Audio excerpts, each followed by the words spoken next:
필요 없는 노래가즘 정의당 노회찬 원내대표 나오셨습니다. 안녕하십니까. 안녕하십니까. 예.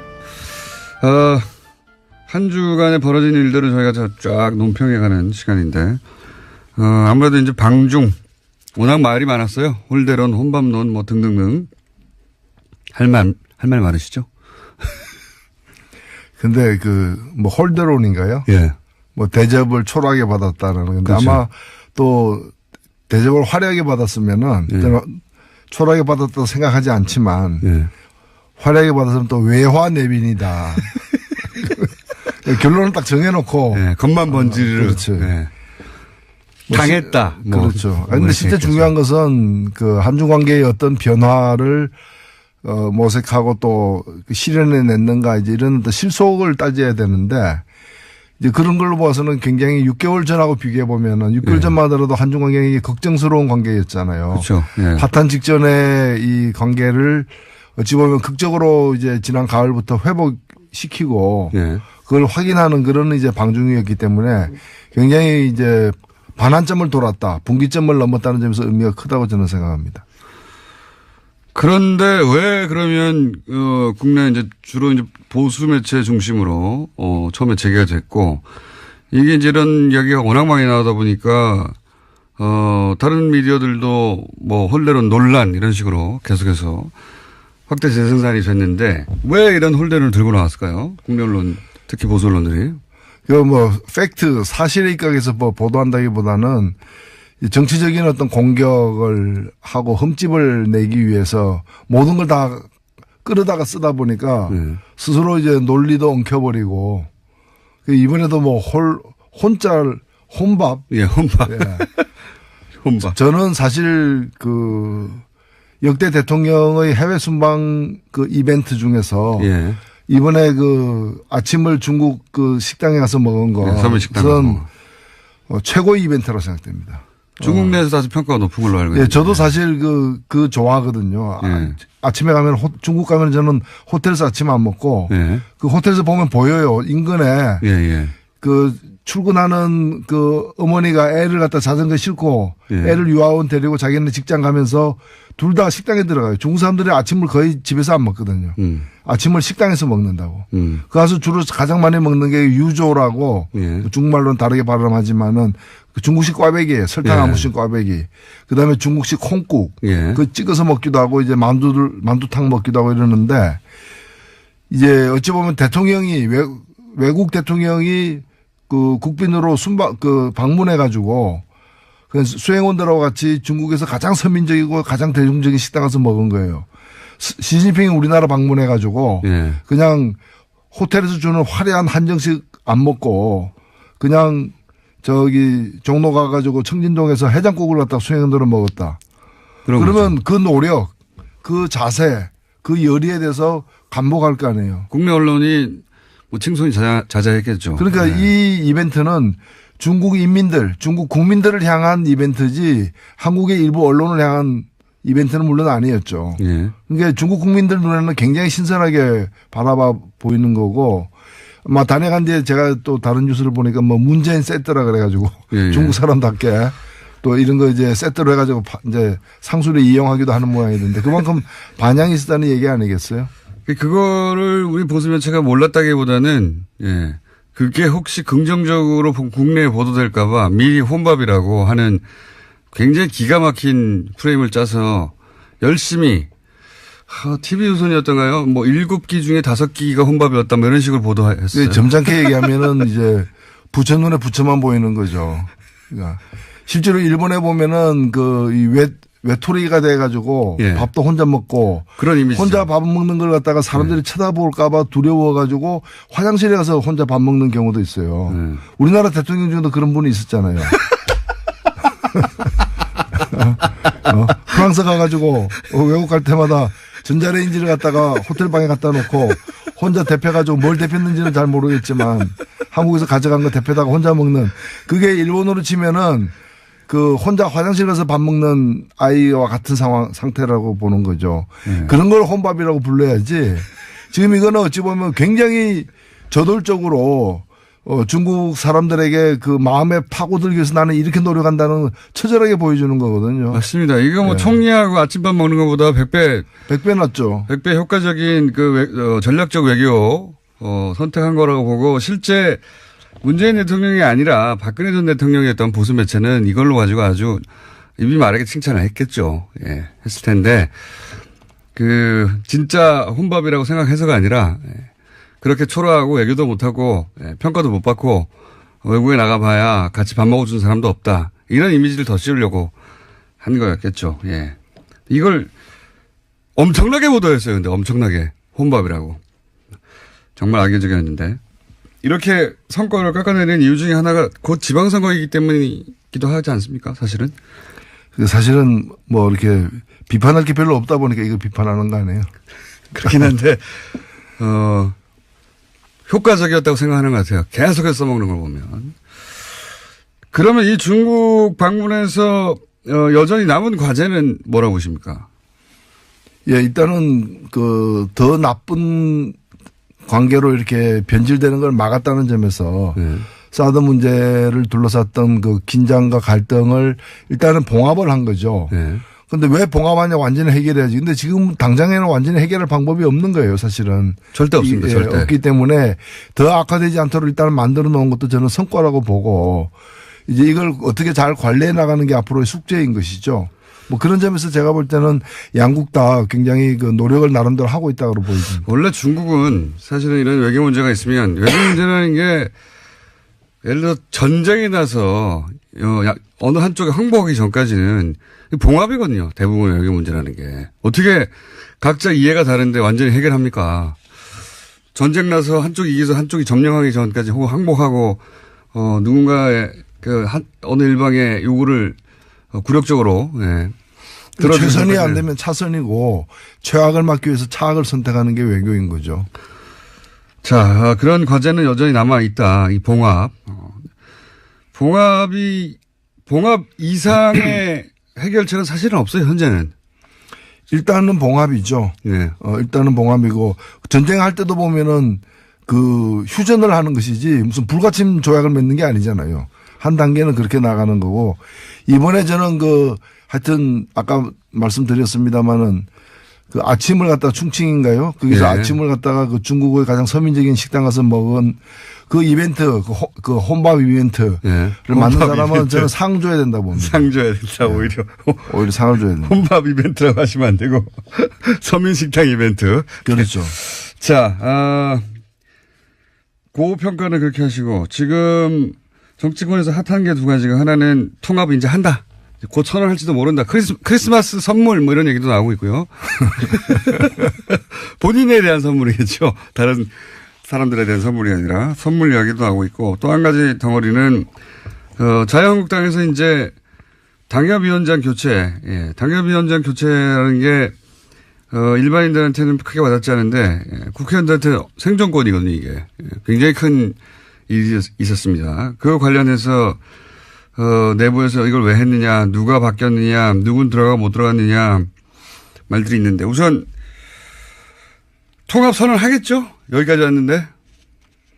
일단은 선언은 하겠죠. 예. 근데 그 선언이 이제 끝나는 것이 아니라 선언이 이제 당헌, 당규에 따른 절차를 이행해야 법적인 효력을 가지는데 그 이행하는 것에는 뭐 난관이 여러 가지가 지금 있는 거죠. 지금 반대하는 사람들은 전당대회를 하자고 하고요.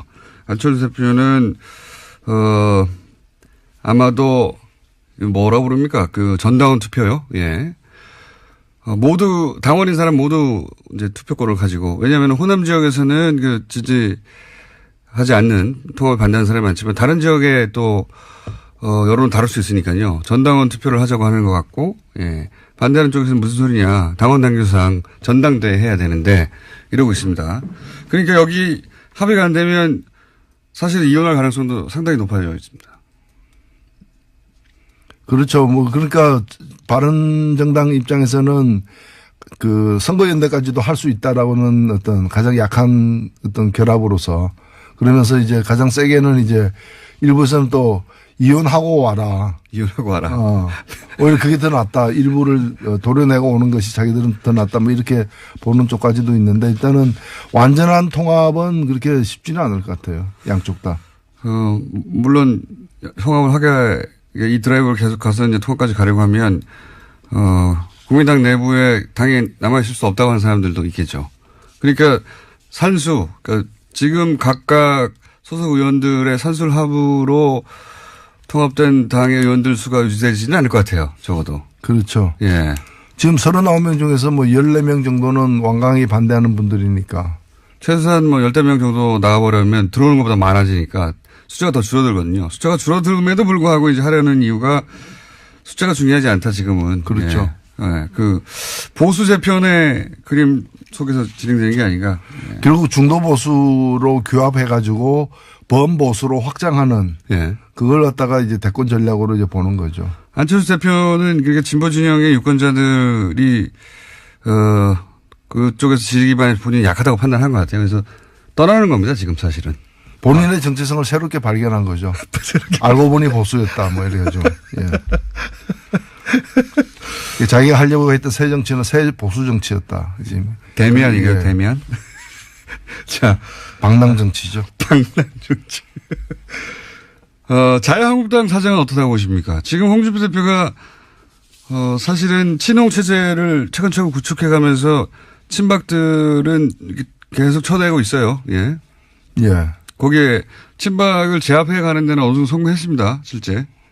그렇죠. 근데 사실 친박 자체가 예. 말이 친박이고 부자 망해도 3년 간다 그러는데 그래서 당분간 갈 걸로도 이제 보였지만은 실은 이미 그 수장이 예. 지금 서울구치소에 있는 것이고 나머지들도 거의 지금 체포동의안이 이렇게 제기되거나 또는 네. 이제 조사를 받아야 될 처지에 놓이거나 다 이런 처지지 않습니까? 사실상 괴멸했다고 봐야죠. 괴멸했다. 네. 그러면 남아있는 양측은 홍준표 대표하고 김무성 전 대표 이 정도 되는 거 아닙니까? 지금 그렇죠. 예. 그게 이제 신주류 세력이라 봐야죠. 근데 홍준표 대표하고 김무성 전 대표가 그렇다고 친박 몰아내고 당권을 장악하는 데까지는 갔지만 둘이 그냥 잘 지내기만 하려지는 않을 거 아닙니까? 예, 거기는 이제 다음 시즌이죠. 다음 시즌에서 싸울 상대죠. 그러니까 이번 시즌에는 힘을 합해야 되는 거고 예. 다음 시즌에서는 서로 싸워야 되는 그런 운명적 관계죠. 유여해 최고위원이 이 당협위원장에서 탈락한 거는 어떻게 보십니까? 예, 그건 아마 이제 그런 게 일종의 파퓰리즘이죠. 재물로 바친 거죠. 예. 재물로. 로마 원형 경기장 같은 데서 이제 관중들이 다 이렇게 손가락을 땅 쪽으로 향하는 그런 상황에서 이제 재물을 던져준 거죠. 자, 유해 최고위원은 재물이라고 지금 표현됐는데 저희가 한번 연결해 볼게요. 나중에 재물이라고 표현됐는데 어떻게 생각하시냐고. 홍준표 대표 본인도 대법원의 최종 판단이 내일 모레네요. 예, 모레 나오는데. 네, 이번 주에 주요 재판들이 이렇게 대법원에 여러 개가 사실 있는데 그 중에 하나하고 아마 이거는 아무도 예측하기 힘든 지금 그런 상황이 그러니까요. 파기환송되면 안철수 대표에게 좋은 겁니다. 유승민 대표하고. 그렇죠? 네. 예. 자유한국당이 흔들려서 나중에 구속력이 약해지면 흡수하려고 하니까요. 떨어져 나오는 분들 좋은 거고. 만약에 대법원이 이제 무죄를 확정해 버리면 그러면 홍준표 체제가 더 공고히 되겠죠. 근데 그럴 파기환송되게 되면은 이 자유한국당이 이제 친박이 되살아나는 게 아니기 때문에 어찌 보면은 바른정당 같은 어떤 자유한국당을 모태로 해가지고 보수를 개혁해 보겠다는 그런 계획을 가진 사람들이 오히려 이게 새로운 기회를 주는 측면도 있죠. 맞습니다. 예, 복당파하고 이렇게 되면 바른정당이 오히려 자유한국당으로 돌아가야 된다고 생각하는 사람들이 그런 분들의 목소리가 높아질 수밖에 없죠. 그렇죠. 예, 그래서 안철수 대표의 계획도 안 될 수도 있겠네요. 또 바른정당이 저쪽을 더 바라봐서 지난 시간에 또 꼭 얘기했어야 앞으로 꼭 얘기해야 되는 내용 중에 하나가 개헌 문제 있지 않습니까? 선거구 개편제. 이거 좀 어려운 얘기여서 다들 그리고 아직 시간이 좀 남아서 안 하고 있는데 정의당 입장에서 만약에 개헌을 한다면 지금 뭐 자유한국당이 반대하고 있기 때문에 사실 어렵습니다. 어렵긴 어려운데 원래는 자유한국당이 먼저 꺼낸 얘기죠. 개헌은. 네. 먼저 꺼낸 얘기고요. 그다음에 이제 개헌 시기가 요즘에 이제 쟁점이 되어버렸는데 지방선거 내년 2018년 지방선거까지 개헌을 완료한다. 예. 즉 지방선거 투표하는 날 개헌 국민투표도 함께 하겠다는 것에 대해서 모든 대선 후보들이 약속을 했고 특히 예. 홍준표 당시 대선 후보는 이렇게 그 문서로 서명까지 했었어요. 예. 서명까지 했기 때문에 이 약속은 지켜야 되고. 박근혜 전 대통령이 들고 나왔었고 자유한국당이 그때 강하게 드라이브를 걸었었고 사실 지금 개헌하자는데 반대하는 정당은 아무도 없었어요 그때. 예. 그래서 지금 이 개헌을 갖다가 이제 안 하겠다는 거 아닙니까? 근데 자유한국당은 지금 안 하겠다고 하는 거죠. 예. 예. 그래서 저는 약속은 지켜야 되고 약속 못 지켜서 면허 반납해야 되는 거죠. 면허 반납. 예. 이거는 정당 등록 취소감이라고 저는 그렇게 생각합니다. 등록 취소감입니다. 자유한국당은 왜 반대할까요? 내세우는 거는 이제 지방선거에 불리하다는 건데 아니 헌법을 갖다가 30년만에 고치는데 일개 지방선거 뭐 지방선거 중요하지 않다는 뜻이 아니라 선거 한 번에 유리하냐 불리하냐를 가지고 할 부분이 아니고 그리고 어차피 자유한국당은 내년 지방선거 불리해요. 개헌 안 한 데서 유리해지는 것도 아니고 어차피 불리한데 더 불리할 것도 저는 없다고 보고 그래서 일단은 전국의 주도권을 갖다가 이제 뭐 정부 여당이 쥐게 될 거 우려한다는 건데 그것도 저는 뭐 그것 때문에 개헌을 반대한다는 것 자체가 이유가 되지 않는다고 봅니다. 근데 자유한국당이 반대하면 어쨌든 개헌안이 통과될 수가 없지 않습니까? 지금 의석수상. 개헌안을 누군가가 모르겠습니다. 국회에서는 아예 합의가 안 될 것 같고. 그래서 저는 그 점을 갖다가 자유한국당을 최대한 압박해야 된다. 일단은 약속을 지키라고 해야 될 것이고 약속을 못 지키기 때문에 그 국민들에게 사과해야죠. 약속을 못 지키게 됐다고. 그리고 개헌을 갖다가 할 생각이 없다면 국민들에게 사기를 친 거 아니에요. 그건 정말 정당을 해산해야 되는 것이고 그게 아니라 시점을 조금 바꾸면 좋겠다. 뭐 이때는 불리하니까 뭐 2달 후에 석 달 후에 하겠다고 한다면 그것까지는 봐줄 수 있다는 거죠. 그렇다면 그 약속을 국민들 앞에 공언하라는 거죠. 그런 점에서 개헌 열차를 멈출 이유는 없다. 개헌 열차가 6월 지방선거 때 투표하기로 했다면 그 6월 13일 역에는 서야죠. 근데 그걸 안 쓸 생각인 것 같아요. 안 쓸 생각이라면 그럼 그 다음 역이 어디냐. 그거라도 국민들에게 밝혀라는 거죠. 밝혀도 지킬까요? 그러니까 저는 그렇게 안 지킬 것 같으면은 이 운동장을 떠나라 이렇게 얘기를 해야 되는 거죠. 운동장을 떠나라. 현실적으로 자유한국당이 반대하는 한 개헌을 할 방법이 없지 않습니까 사실. 국회를 통과하지 못하니까. 그건 부차적인 문제는 아니지만 그건 그대로 두고 만약에 개헌을 한다면 꼭 포함되어야 하는 내용이 뭡니까 정의당 입장에서. 선거구제 개편이죠. 뭐 여러 가지가 사실입니다. 저는 정의당은 기본권 신장과 지방분권을 강조하는 게 기본이고요. 특히 기본권과 관련해서도 해서 이 노동권을 갖다가 복원시키는 재헌의회 수준으로 우리가 이 정부를 처음 만들 때 헌법을 처음 설계할 때의 정신으로 돌아가는 그래서 지금 그동안의 독재 정권들이 들어서면서 부당하게 기본권들을 제약한 특히 노동상권을 제약한 부분을 갖다가 회복시키는 내용. 그다음에 선거와 관련해 가지고 비례성의 원칙을 선거에 못 박는. 이제 헌법 조문에다 못 박는. 비례선거의 원칙을 좀 더 자세히 설명해 주시면요.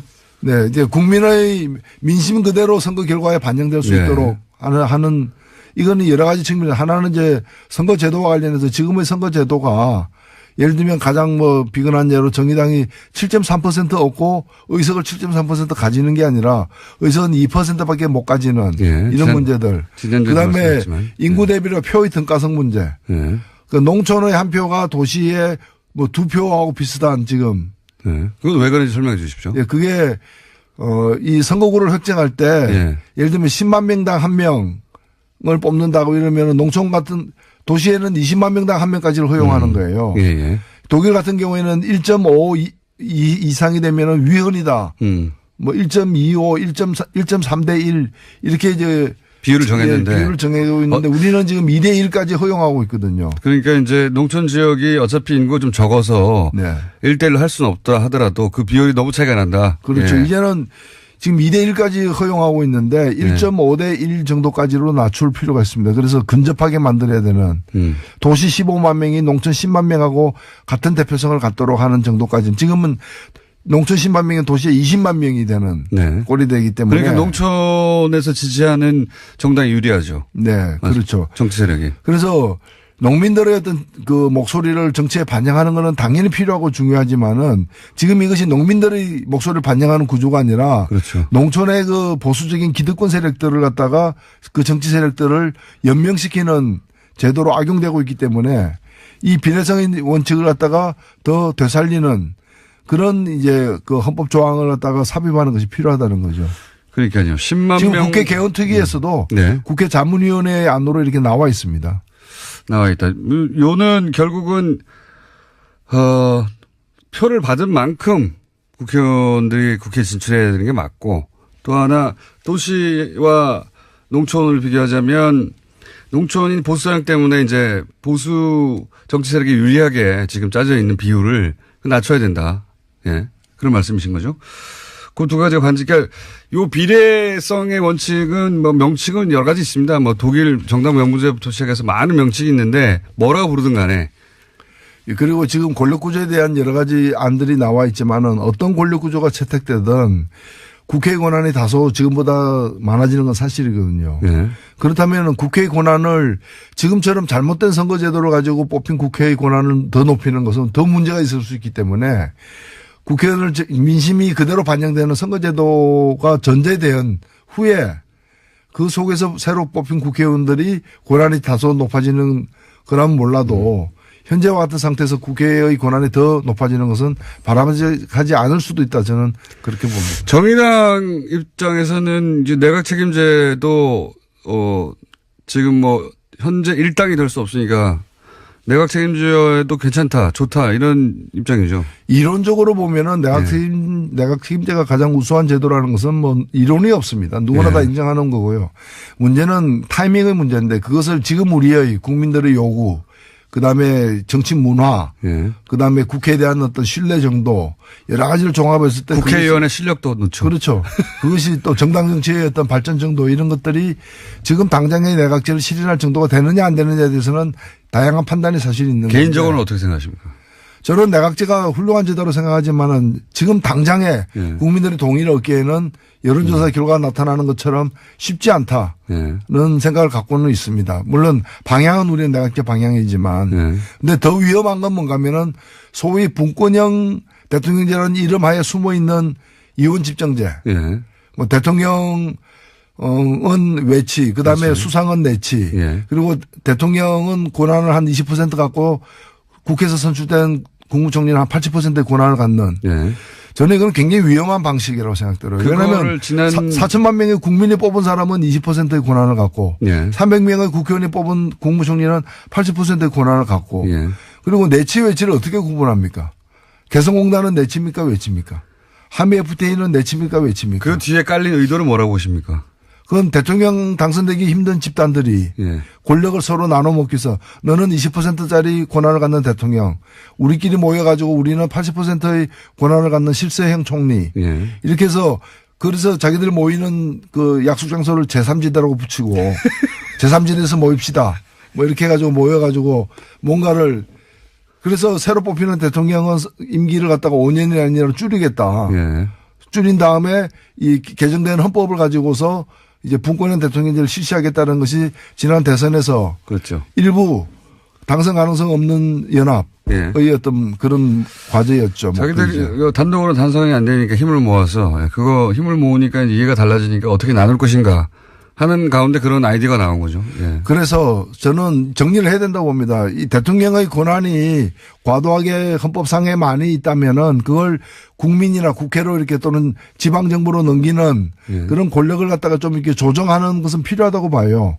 그러나 그것의 대안으로 분권형 그것에 대한으로 이원 집정부제 이런 걸 대안으로 내놓는 것은 굉장히 위험천만한 발상이다. 나눠 먹으려고 하는 사람들이 만들어낸 발상. 국민을 위한 개헌이 돼야 되는데 일부 정치인을 위한 개헌이 되도록 내버려둬서는 안 된다 저는 봅니다.